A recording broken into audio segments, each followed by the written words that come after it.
Hey guys, and welcome back to the Tutorial Millennial channel. In this video, I'll be showing you how you can mute words on Twitter so you won't be able to see any more spoilers, especially because this movie just came out and you haven't watched it, and a lot of people might be talking about it and you don't want to get spoiled.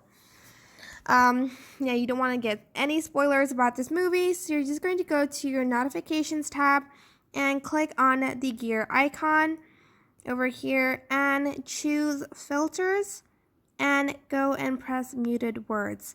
Here, just press the plus button, this blue plus button, and enter a word or phrase. So I'm going to just add the word Spider-Man because I don't want to get any spoilers on that, and I still want to be able to use Twitter without getting spoiled. So I'm just going to write that, and I'm just going to click anyone. Home timeline, notifications too. Duration, you can also change that for how long. I'm just going to do 30 days from now and press save. And that is basically it. I won't get any tweets that have the word Spider-Man in it. You can add more tweets.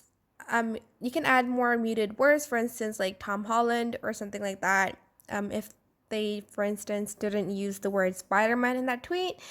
But yeah, that is basically it. I hope this tutorial was helpful for you guys. Don't forget to like, comment, share, and also subscribe to this channel if you haven't done that.